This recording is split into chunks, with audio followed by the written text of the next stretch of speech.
कहाँ से आई हो? मैं इंदौर से ही हूँ।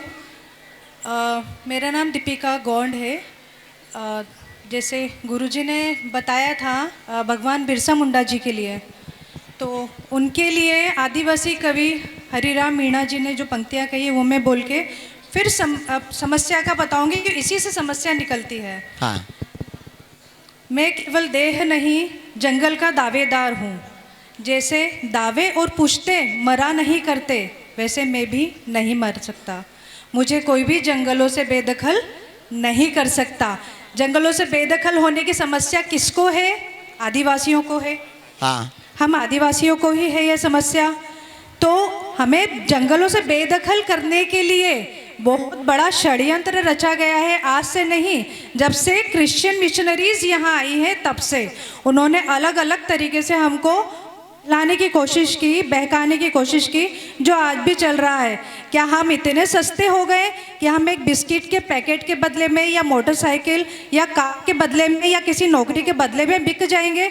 नहीं, हम प्रकृति है, हमारे पास हमारे जंगल हैं। तो सबसे ज़्यादा अमीर कौन हुआ? हम ही तो हुए, आदिवासी हुए।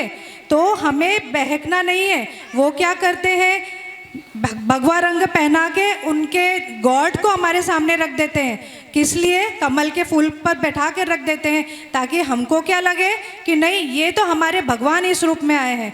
तो हमें इन चीज़ों से बचना होगा।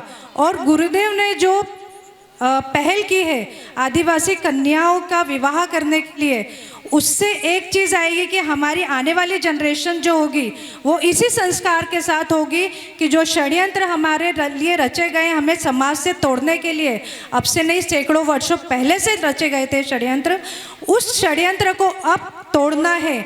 उस जो जाल रचा गया है उसे हमें तोड़ने की ज़रूरत है, और उसके लिए आगाज़ किया है गुरुदेव ने।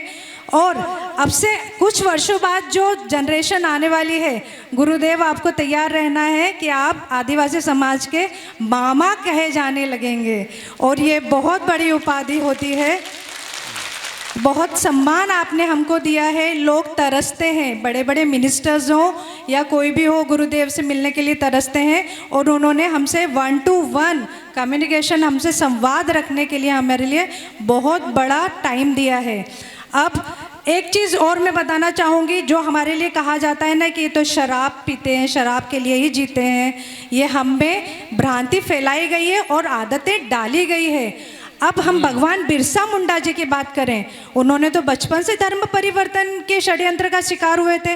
पहले जर्मन मिशनरी, फिर क्रिश्चियन मिशनरी, लेकिन 10 से 12 वर्ष की उम्र में, केवल 10 से 12 वर्ष की उम्र में उन्हें इतनी समझ आ गई थी कि नहीं, हमारे साथ गलत हो रहा है। हमारे साथ ये जो कहा जा रहा है ना कि 2 दिन या 5 दिन से कम उस समय जो मरा हुआ होगा वो हमारे गॉड, हमारे जीसस उसको जिंदा कर देंगे। तो उस बहकावे में बहुत लोग आए, और भगवान बिरसा मुंडा जी जिन्होंने आया था, जिसका मतलब होता है कि क्रांति करना, परिवर्तन करना, उन्होंने क्या किया? वैष्णव धर्म अपनाया, वैष्णव नियम अपनाए, और अपने साथ के सभी लोगों को मांस मदिरा छोड़ने के लिए कहा, और सबने उनकी बात मानी। और भगवान बिरसा मुंडा साथ में टंटिया मामा जी ने भी शराब और मांस छोड़ दिया था। और गुरु गोविंद गिरी जी, जो कि राजस्थान और गुजरात के बॉर्डर पर मानगढ़ की पहाड़ियों पर जिन्होंने संप सभा बैठी थी, उन्होंने भी समाज के परिवर्तन के लिए, सुधार के लिए बहुत सारे काम किए। उन्होंने मांस मदिरा छोड़ने के लिए कहा, शिक्षा बढ़ाने के लिए कहा, कन्याओं के विकास पे, महिलाओं के विकास पे ध्यान देने के लिए किया। तो हम इनको सबको जानते हैं, तो क्या हम इनकी जो उद्देश्य थे, इनकी जो बातें थी, क्या उनके लिए हम काम नहीं कर सकते? क्या हम उनकी बातों को नहीं अपना सकते? जो यदि वाकई में हम अपने आदिवासी देवताओं की पूजा करते हैं, मतलब हमारे आदिवासी महानायकों की पूजा करते हैं, तो उनके लिए असली श्रद्धांजलि यही होगी कि उनके जो उद्देश्य रहे हैं, उनके जो निर्देश रहे हैं, हम उन्हें अपनाएं।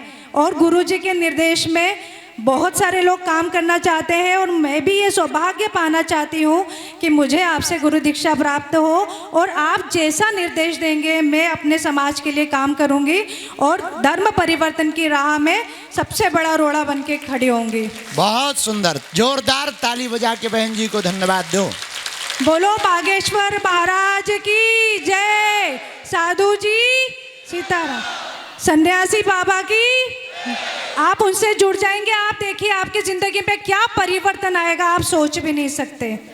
बहुत अनूठी बात, सारगर्भित बात, इतिहास को बोल करके बहन जी ने कही है। जितने भी आदिवासी समाज के परिवारजन आए हैं, आप देखो कितने गौरवशाली हो और कितनी बड़ी रहस्य की बात बताई। तुमने सुनी?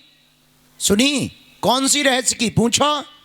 बहन जी ने बताया कि जो अफवाह फैलाते हैं कि दारू पीने वाले होते हैं आदिवासी, ये करने वाले होते हैं, सच ये है कि तुम्हें कुछ लोग दारू पिलाने का षड्यंत्र रचते हैं, घर बर्बाद करवाने का षड्यंत्र रचते हैं, ताकि तुम पढ़ लिख ना जाओ, तुम बड़े ना बन जाओ। बड़े बन जाओगे तो उनकी चालें सफल नहीं हो पाएंगी। इसलिए आज ही हम लोगों को प्रण लेना है, अब उन लोगों की बातों में नहीं आना है। कौन कौन प्रण ले रहा बहन जी की बातों पर? पक्का? अपने गांव में समझाओगे? भगवान बिरसा मुंडा की।